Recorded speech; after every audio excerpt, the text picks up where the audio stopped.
determinada matéria. E o tema que nos traz aqui nesta mesa é a especialização.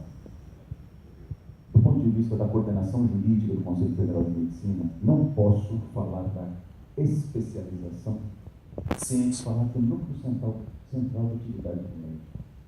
É um problema que aflige em termos de direito médico não só os conselhos federal e regionais de medicina, mas também as sociedades de medicina, os médicos e, por consequência, a sociedade.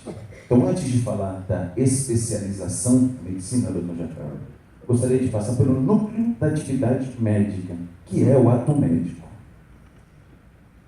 Parece que é o samba de uma nota só. Quem já me conhece sempre me ouve falar a respeito disso. Fala, Alejandro, você vai falar sobre isso de novo? Vou. Porque nessa discussão que foi posta, inclusive na jurisprudência que foi trazida, no conceito de interpretação de várias normas, precisamos passar pela interpretação correta do que é a atuação médica. Desde 2013, com a publicação do ato médico, nós estamos sendo, no mundo jurídico, bombardeados por conceitos jurídicos equivocados. O Dr. Carlos Vital, presidente do Conselho Federal de Medicina, em suas palavras, deixou extremamente claro e leu a Constituição Federal, onde existe a liberdade profissional, vírgula, ressalvadas as qualidades, as atribuições dispostas em lei. Ou seja, a minha atuação profissional está limitada, e aí entramos nas palavras do senhor, doutora Fabiana, está limitada por uma lei, desde que, como o Dr. Carlos Vital falou, haja risco, haja eminente risco. Por que eu digo isso? Porque desde a edição do ato médico, quando houve o veto da alegação de que é privativo do médico o diagnóstico nosológico, quando houve o veto a esse inciso, houve uma interpretação, e até hoje existe, eu trouxe aqui no meu celular, algumas manifestações onde profissionais do direito dizem, como não é privativo do médico, está, prestem atenção na palavra, automaticamente autorizado a todos os outros profissionais realizarem o diagnóstico nosológico. Isso é um equívoco jurídico, isso é um erro. Se não é um erro ou um equívoco, é uma extrema demonstração de má fé das pessoas que alegam assertivas como essas. Por quê? Porque na mesma lei do ato médico existe a definição de quem é o profissional responsável para realizar o diagnóstico e define ainda o que é o diagnóstico nosológico. É o médico. Não é privativo do médico, porque o diagnóstico nosológico também pode ser realizado por dentistas e médicos veterinários na sua respectiva área de atuação. Então, jamais poderia ser privativo, mas somente pode ser realizado por quem tem autorização legislativa, doutora Fabiana. E no Brasil, hoje, só existe uma lei que preveja o que é diagnóstico nosológico e quem é o profissional habilitado para realizá-lo. É o médico. Então, eu ouso dizer aqui que privativo do médico, diagnóstico nosológico não é, mas é exclusivo, por liberação legislativa, por autorização legal prevista na Constituição Federal. Daí, do núcleo de atuação, e aí por que eu repito isso aqui? Pela seletividade dessa plateia. Porque os senhores são formadores de opinião. Eu conversava, inclusive, antes da reunião com o Dr. Diallo, sobre a possibilidade de fazermos efetivas, mais efetivas, as ideias que foram postas aqui desde a manhã do dia de ontem. É necessário ter consciência da atuação do médico para, a partir daí, podermos conversar e falar sobre a sua especialização. E, ao final, vou colocar 3 questionamentos que eu gostaria que, sob minha ótica, fossem debatidos, que precisam ser debatidos.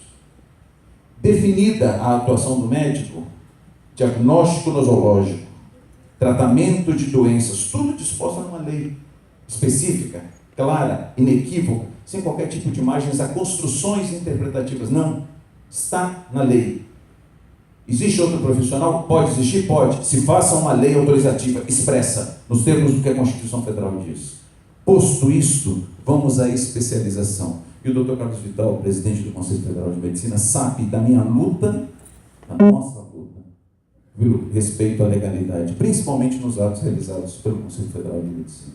E é nesse prisma que entramos no tema de hoje, a especialização médica. No discurso do Dr. Vital também existe, e aí eu não tenho nenhuma sombra de dúvidas, doutora Fabiana, que existe um arcabouço legislativo hoje suficiente para legitimar as especialidades nos termos em que elas são reconhecidas hoje no Brasil, através da Comissão Mista de Especialidades, que é a junção da Comissão Nacional de Residência Médica com a Associação Médica Brasileira e com o Conselho Federal de Medicina. Essa Comissão Mista de Especialidades foi reconhecida por lei, agora, me foge aqui o número da lei, mas da lei dos mais especialistas, que aconteceu agora há pouco tempo. O decreto, exatamente.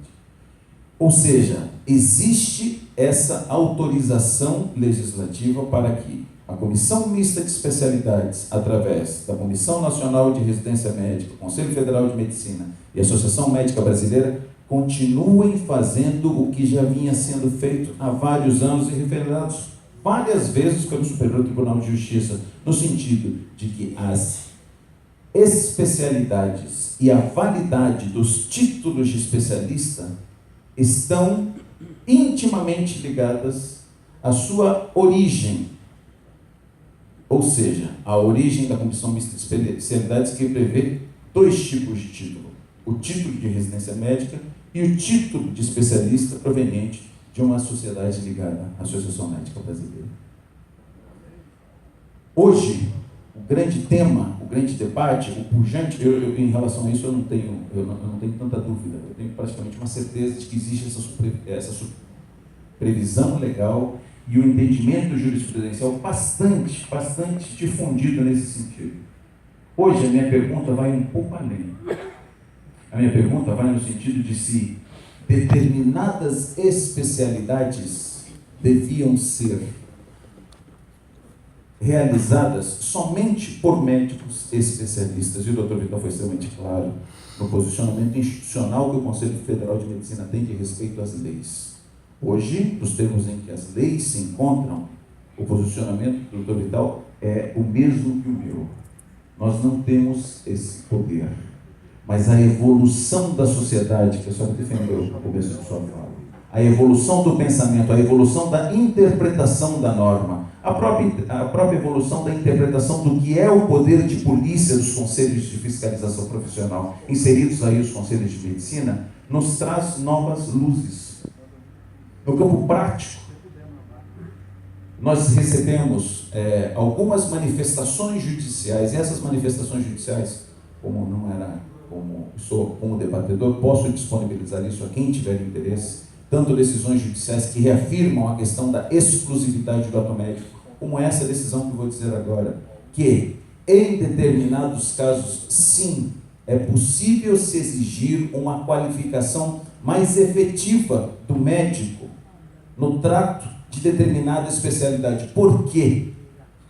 Porque é o objeto da atuação do médico o bem mais importante que cada um de nós temos, que é a vida, a saúde, algo extremamente protegido, assegurado e previsto na nossa Constituição Federal. Acredito sim que devemos sair do campo da análise jurídica, do direito, das normas, da confusão de normas. Sabemos que o Brasil é um país que produz infinitas normas, muitas vezes contraditórias. Devemos sair daí e levar a discussão para o campo da ponta, para o campo do cidadão que precisa de um atendimento médico lá no interior do Brasil, no interior amazônico, no interior fronteiriço, seja onde for. Eu não tenho dúvida disso, mas concomitante a isso, temos que obedecer, ou tentar obedecer, às normas que estão pré-estabelecidas, as normas legais, de lei, decreto e normas do Conselho Federal de Medicina e dos órgãos competentes. Gostaria aqui de finalizar, doutor Giancarlo, eu sei que eu não quero passar do tempo, quero imitar meu presidente, levantando 3 questões. Uma, a especialização profissional, sob minha ótica, passa obrigatoriamente pelo MEC. E por aí eu não tenho a menor sombra de dúvida da validade, regularidade e legalidade das especialidades médicas reconhecidas. Por quê? Porque o MEC tem sua representação na Comissão Mista de Especialidades através da Comissão Nacional de Residência Médica. Então, a validade da definição dessas mais de 50 especialidades e mais de 50 áreas de atuação passa obrigatoriamente pela legitimidade do Ministério da Educação. E aí está um fulcro da nossa legalidade. Diferentemente do que acontece em outras áreas de atuação, por exemplo, onde somente conselhos de fiscalização, ao bel prazer dos seus entendimentos, reconhecem algumas matérias como especialidade de seus profissionais, sem ter qualquer, isoladamente, legitimidade para fazer isso. Esse seria o ponto número 1. O ponto número 2 seria a questão do entendimento da atuação médica. Efetivamente, esse pensamento jurisprudencial, com alguns precedentes, de que o bem maior da saúde, o bem maior do cidadão, do ser humano, é a saúde, sua vida, esse bem maior tem que ser juridicamente protegido. E em determinados casos, sim, a exigência de um especialista para uma determinada atuação, era a conversa que eu tinha com o doutor Abelardo antes de começar a nossa mesa aqui, é uma obrigação, é uma previsão necessária, justa, legal, social. Eu não tenho a menor sombra de dúvida disso, doutor Abelardo. E temos que caminhar nesse sentido. Atualmente, talvez nós não tenhamos esse arcabouço legal suficiente, mas o Conselho Federal de Medicina, sim, tem a obrigação moral e legal de avançar no sentido de proteger a sociedade, em segundo plano, mas, principalmente, o que a senhora leu em relação às atribuições legais do Conselho Federal de Medicina, que são proteção e respeito ao desempenho ético e moral da medicina. Sei que passei por vários temas em relação a isso, mas gostaria de deixar esses temas no meio dessa discussão. É necessário evoluir, é necessário ter consciência plena do que nosso arcabouço jurídico e legal tem a respeito da atuação do médico hoje e até onde pode ir. É necessário fazer essa discussão, levando em consideração a realidade da ponta. E eu ouvi a promotora Maria da Glória ontem falando e me emocionei, literalmente, com suas palavras. Esse caso concreto tem que ser objeto de nossa análise também, mas sempre levando em consideração o arcabouço legislativo que nós temos. Seriam essas as palavras, essas interlocuções, esses livres pensamentos que eu teria para contribuir com a discussão do Dr. Giancarlo. Muito obrigado. Bem, eu, antes de passar para o Dr.